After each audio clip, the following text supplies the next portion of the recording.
এই আলুদা bright mission এর যে এডুকেশনাল সেমিনার, আমি একটু দেরিতে আসার জন্য আপনাদের কাছে ক্ষমা প্রার্থী।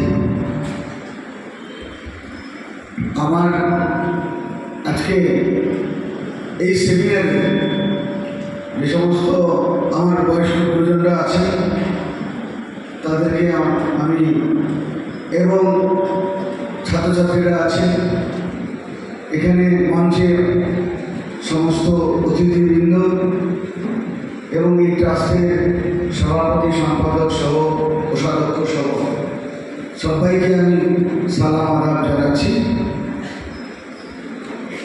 বক্তব্যের কিছু নেই। এই আল হুদা ব্রাইট মিশন আমার নজরে, আমার চোখে শিক্ষার ক্ষেত্রে আমার বিধানসভা এলাকার মধ্যে খুব গুরুত্বপূর্ণ এবং উজ্জ্বল নক্ষত্র। আমি বিধায়ক হিসেবে যদি আমার মাথায় 10টা পদক থাকে, আমি মনে করি তার মধ্যে আল হুদা ব্রাইট মিশন আমার বিধানসভার মধ্যে আমার 10টার মধ্যে একটা পদক, এটা আমি মনে করি। এবং আমি খুব গর্বিত যে আমার নির্বাচনী এলাকার মধ্যে এই ধরনের, এই মাপে শিক্ষার গুণগত মানের দিক থেকে বিচার করে আমার কাছে খুব গুরুত্বপূর্ণ। বিধায়ক হিসাবে আমি এই এডুকেশনাল ট্রাস্টের সম্পূর্ণরূপে সমর্থন করি এবং আমার তরফ থেকে যখন যা প্রয়োজন আমি মতিউর রহমান মাদানী সাহেবকে বলেছি যে আমার সম্পূর্ণরূপে আপনার প্রতি সহায়তা থাকবে। একজন বিধায়ক হিসাবে আমি আপনার পাশে আছি সর্বদা সর্বক্ষণ।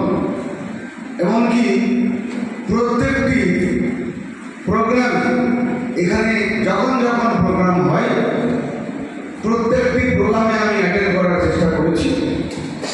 আজকে একটু দেরি হলো, সকাল থেকে প্রচুর মানুষ জমায়েত হচ্ছে বাড়িতে দেখা করার জন্য। আমি খুব তড়িঘড়ি করে ভাবলাম যে শেষ হয়ে যাচ্ছে, যাওয়া দরকার, নাহলে আজকের দিনটা আমার খুব খারাপ যেত, না আসতে পারলে খুব কষ্ট পেতাম মনে।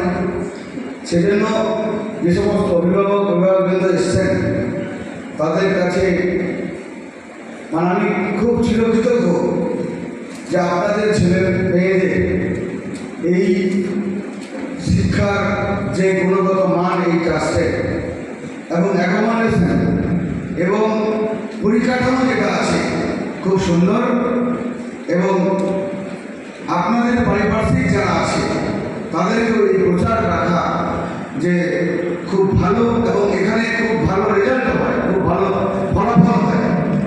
আমার কথা হলো যে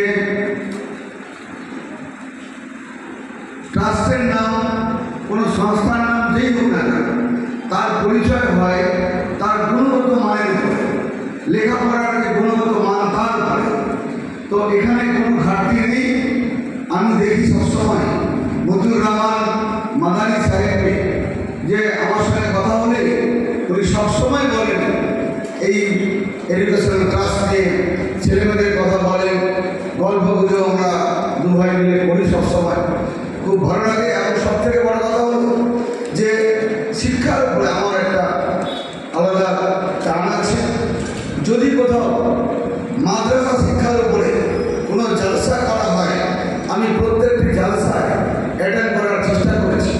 এই যা কোনোটাই বাকি দিইনি, কারণ আমার দায়িত্ব হচ্ছে যে শিক্ষা কেন্দ্রগুলিকে উজ্জীবিত করা, বিভিন্নভাবে বিভিন্ন রীতি রেওয়াজ নিয়ে, বিভিন্ন নিয়ম নিয়ে, যে যেভাবে লেখাপড়া করুক, শিক্ষিত হোক না কেন, যে পদ্ধতি হোক না কেন, শিক্ষা হচ্ছে আমাদের কাছে সব থেকে বড় আলো।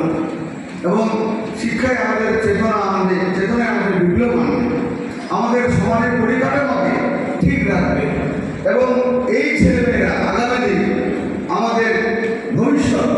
এবং একটা বাড়ি যেমন আজকে এই হলরুমটা যেমন কয়েকটা বড় পিলারের মধ্যে দাঁড়িয়ে আছে, রড সিমেন্ট দিয়ে পিলারগুলো তৈরি করা হয়েছে, ঠিক তেমনি সমাজের পরিকাঠামো, সমাজের পিলার হচ্ছে এডুকেশন, এই শিক্ষা এবং আমাদের এই ছাত্রছাত্রীরা আগামী দিনে আমাদের ভবিষ্যৎ। আমরা পেটে দুমুঠো অন্ন কম খাবো, আমি সবসময় বলি, জালসাতেও বলি, একজন গার্জেনকে আমার পরামর্শ যে আপনি দুমুঠো অন্ন কম খান, দুটো ভালো পোশাক কম পড়ুন, তাও ভালো, দুবেলার জায়গায় একবেলা খান, কিন্তু ছেলে মেয়েকে লেখাপড়া আমাদের পড়ান। এটাই আপনার পুঁজি, এটাই আপনার ভবিষ্যৎ। আজকে দেখুন, আমার বাবা মা যদি আমাকে ঠিকমতো মানুষ না করতো, ঠিকমতো পরামর্শ না দিত, ঠিকমতো সহায়তা না করতো, পরবরিশ না করতো, তাহলে আমি আজকে এত বড় একটা সুন্দর মহিমী, সুন্দর আজকে একটা পরিবেশে এত গুণীজন ব্যক্তি এখানে উপস্থিত আছেন, তাদের সামনে আমি বক্তব্য রাখছি একজন বিধায়ক। এটা আমার কাছে গর্ব। ঠিক সেই জন্য